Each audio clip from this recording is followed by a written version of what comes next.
Hello friends, welcome back to All on Law. In this video lecture, I will be talking about hypothyroidism and hyperthyroidism, how to diagnose, and what is the importance of T3 and the T4, how do they differ, and I will be talking about only the clinical important points. Okay, so I will not be going into the details, so please do subscribe to our channel and please do share our videos on YouTube. So friends, let's talk about this. Remember, you know the thyroid hormones very well, T3, T4. The important points that you should remember is what is the importance of T3, because T3 is a little bit different from a T4. So the important points about T3, there are two important points that you should remember. Okay, so T3 and the T4.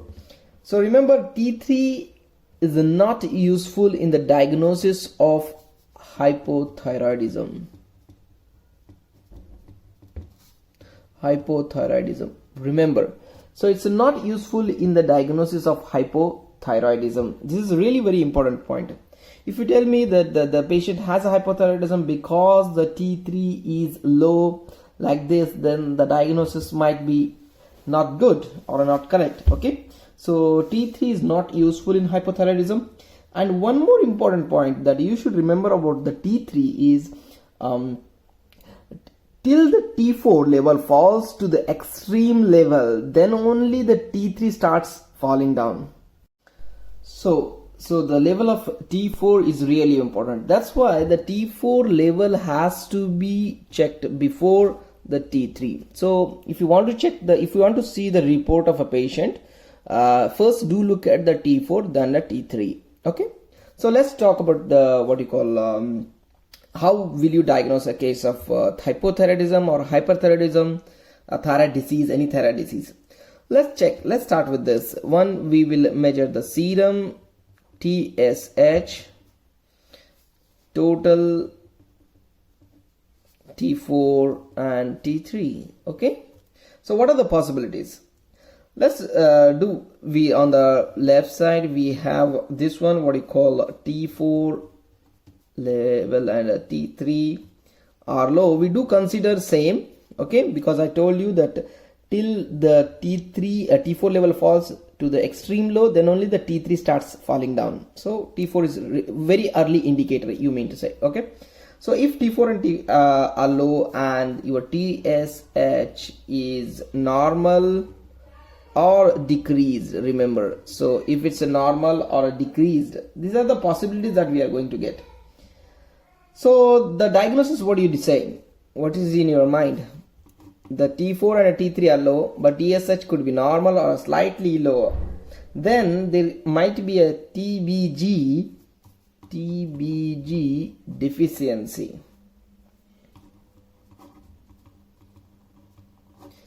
Okay, one possibility. Or it could be this is a TBG deficiency hypothyroidism,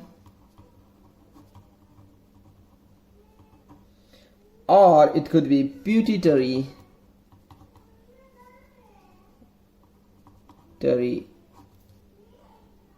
hypothyroidism. Okay, so it could be TBG deficiency hypothyroidism, or it could be a pituitary hypothyroidism. So remember, these are the possibilities. Now what you have to do is really very important. At this point, what you need to check is the free T4 and T3. It's a free T4 and a T3, okay, and the TBG or TRH test. Okay, so this is a really very important that you should remember. One is free T4 and T3, TBG and TRH test. Okay, so now we do get the possibilities. Again, what are the possibilities? Let's check over here. Either it could be normal T4, free T4, normal free T4, I will write FT4, or FT3, whatever, free T3, okay, but low TBG, thyroid binding globulin. Okay, remember, so now it's the disease is called the TBG, thyroid binding globulin deficiency.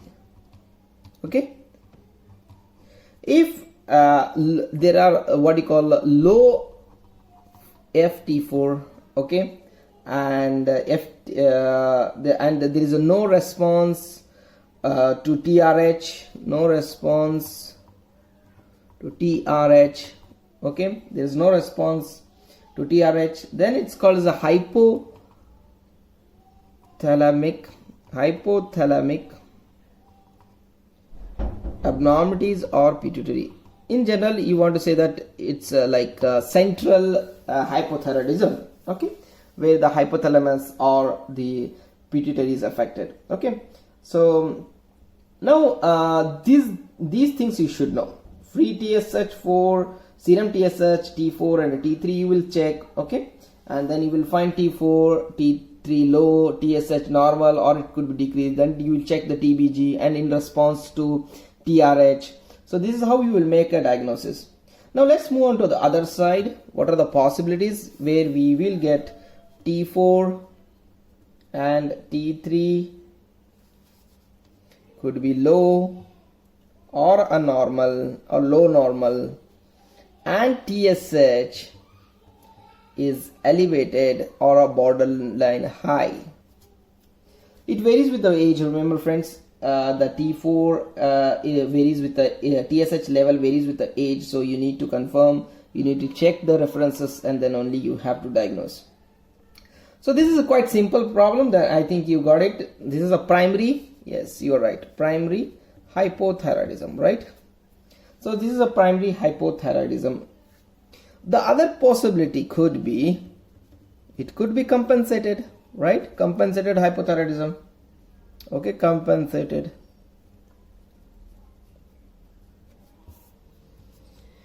Now what you need to do is check again the free T4 and T3 levels, and you can do a TRH test. In the TRH test, what you have to do is you have to see the response of a TRH to the TRH with the free T3, or you can do a thyroid scan, okay, scan of the thyroid. Okay, the possibilities would be either you can get a normal thyroid position, normal thyroid. If it's a normal thyroid, then what you need to check is the thyroid antibodies. Either it could be positive, then it's a thyroiditis. If it's negative, then it's a dysharmonogenesis.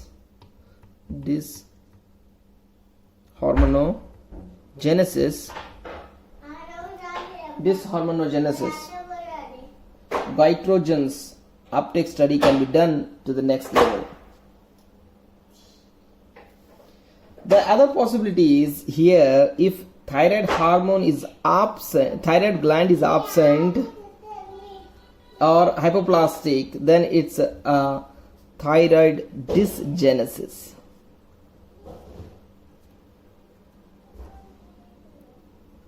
So guys, in this video we came to know that how to diagnose a case of hypothyroidism. There are so many causes for hypothyroidism, whether it's a primary hypothyroidism or it's central due to either could be hypothalamic or a pituitary, or it's due to TBG deficiency, or it's absent thyroid or thyroiditis or thyroid dysgenesis or dysharmonogenesis. So these are the important points I wanted to tell you. So thank you so much. Please do subscribe and share our videos on YouTube. Thank you.